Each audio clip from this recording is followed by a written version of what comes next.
Dalam video kali ini kita akan discuss berkenaan dengan jenis-jenis trader dalam dunia cryptocurrency, antara scalping, intraday dan juga holder. Mana yang paling sesuai dengan karakteristik anda? Let's go. Hai guys, welcome back. Semula saya Axel, selamat datang ke channel saya. Saya kongsikan ilmu berkenaan dunia cryptocurrency dan juga technical analysis dalam channel ni. Sekiranya korang berminat, consider subscribe. 2 hari lepas saya dapat komen daripada Irfan Hanifah dekat dalam YouTube ni. Soalan yang ditanyakan, beza scalping, swing dan long term trader bang. Sebenarnya swing dan long term trader tu bagi saya adalah sama. Jadi dalam video kali ni kita akan discuss detail berkenaan dengan perkara ini. First kali berkenaan dengan scalping. Scalping tu apa? Scalping ni adalah sebuah istilah yang diberikan dalam dunia trading untuk mereka yang buat duit dalam pasaran cryptocurrency ataupun dalam pasaran forex, stok ataupun apa-apa pasaran yang mana mereka ambil keuntungan dalam masa yang sangat sekejap guys. Dalam kata mudah, scalping ni sekiranya saya masuk dalam pasaran, saya hanya masuk dalam seminit ke 2-3 minit sahaja. Then after that saya terus akan close dan saya akan terus ambil profit yang ada. Biasa nilai profit yang mereka ambil sangat sikit, sangat kecil, which is dalam 1% ataupun 0.5% sahaja dalam pergerakan itu, tetapi mereka buat sekerap mungkin, which is dalam sehari almost, kalau dia memang yang hardcore punya scalper, dia buat sehari almost 50 ke 60 ke 100 trade sehari. Bayangkan kalau dia collect dalam satu position tu RM10, kalau dia buat 100 kali dah almost RM1000 guys. Tapi bagi saya untuk beginner dalam dunia cryptocurrency, saya sangat tak suggestkan untuk try scalping. Sebab scalping ni dia require skill yang sangat tinggi, which is in term of emotion, in term of fun, in term of technical analysis dan juga semua. Kebanyakannya orang scalping ni, mereka ini sangat mahir menggunakan indikator dan sangat mahir baca pergerakan pasaran. Yang mana naik pun mereka ambil, turun pun mereka balun. Next, intraday. Intraday ni gelaran yang diberikan kepada orang yang masuk dalam pasaran pada hari yang sama dan dia keluar pada pasaran pada hari yang sama. Contohnya, saya beli pagi SRP dan malam bila dah naik saya terus jual. Itu kita boleh gelarkan dia sebagai intraday. Maksud dia apa? Dia nak buat income secara harian. Time frame chart analisis yang digunakan oleh intraday ni biasanya adalah daily, H4 dan juga H1. Dia rancang pergerakan melalui event ataupun news dan dia akan execute dalam market dengan menggunakan technical analysis. Intraday dia akan ambil lebih kurang 1 ke 4 entry sahaja sehari, terpulang kepada individu itu. Macam saya sendiri, saya ambil sekiranya ada setup maka saya akan masuk saja intraday. Dan percentage yang diambil oleh seorang intraday lebih sikit daripada scalping. Biasanya orang yang trade menggunakan ratio, which is yang saya gunakan, sekiranya saya merisikokan 5% untuk stop loss, maka saya akan ambil lebih kurang double than that. Biasanya saya akan ambil 10% ke atas, which is dalam ratio dia ialah 1:2 ke atas. Bagi saya, ratio yang baik ialah 1:1.5 ke atas. Membawa maksud, sekiranya dalam 10 trade anda ambil, sekiranya anda gagal 5 sekali, which is 50% loss untuk per 10 trade, anda still akan buat duit. Sebab apa? Contohnya, anda letakkan stop loss sebanyak 10 USD, tetapi reward yang anda ambil adalah 20 USD. Jadi even anda loss 5 kali, anda win 5 kali, anda still akan buat profit secara total.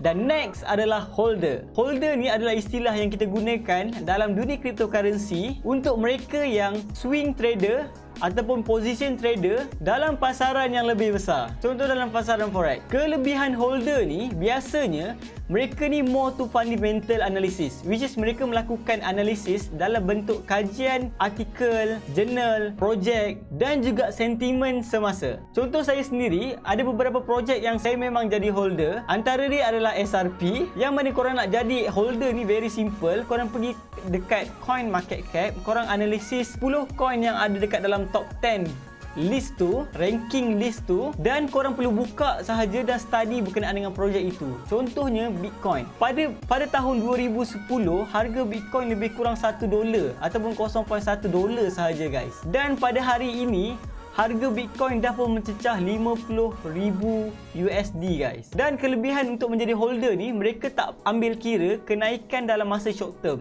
which is kita tahu dalam setahun market BTC tu naik dan turun sentiasa, tetapi mereka ni melihat dalam time frame yang lagi besar. At the end of the day, tahun ini sahaja Bitcoin dah pun up almost 65%. Mereka lihat macam tu. Mereka tak melihat kenaikan, kedudukan, kenaikan, mereka tak peduli. Dan kebaikan holder ni berbanding berbanding dengan intraday dan scalping, mereka ni kurang stres bagi saya. Pendapat personally saya, mereka ni kurang stres sebabkan mereka hanya buat analisis dan bacaan sekali sahaja, dan bila mereka berpuas hati dengan projek tu, mereka invest duit dalam tu dan mereka biarkan sahaja untuk melihat capital grow dalam jangka masa yang panjang. Macam saya sendiri, saya invest dalam SRP pada harga 0.96 sen pada waktu awal tahun dulu, dan sekarang harga SRP dah pun mencecah naik turun RM4 ke RM5 lebih.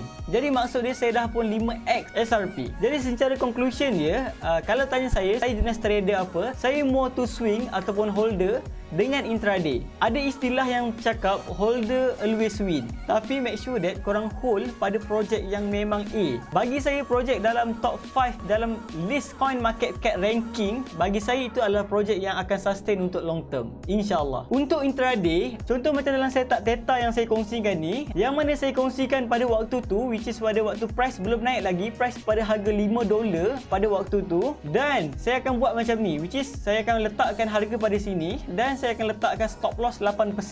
Maksud dia apa? Maksud dia, saya akan entry dekat sini dan saya akan keluar daripada pasaran market. Let's say bila market tak naik atas, saya market turun ke bawah, langgar 8%, maka waktu tu saya akan keluar daripada pasaran ini. Sebab setup ini bagi saya adalah setup intraday.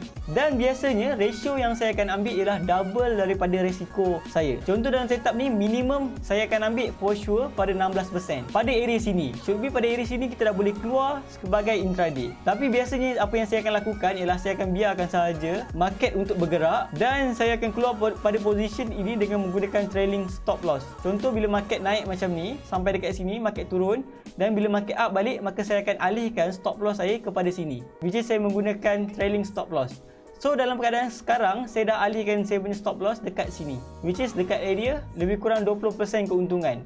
Jadi bila price, let's say price turun lagi, saya akan keluar dalam pasaran ini dalam keadaan untung 20%. Tapi sekiranya price terus naik, maka saya akan ubah lagi stop loss saya lagi atas. Jadi dengan cara macam ni, ini merupakan cara yang paling baik untuk saya nak maksimalkan profit saya dalam pasaran yang aktif tengah bergerak. Tetapi untuk pasaran yang saya hold untuk long term, kaedah yang saya gunakan sedikit berbeza sebabkan saya hanya DCA sahaja guys. Bila jatuh macam ni, maka saya akan DCA sahaja. Dan sekiranya ada setup melalui technical analysis, which is breakout the structure, maka saya akan entry sahaja dekat sini dan saya akan biarkan sahaja sebab saya berniat untuk nak hold coin yang bersifat long term ni untuk jangka masa yang lama.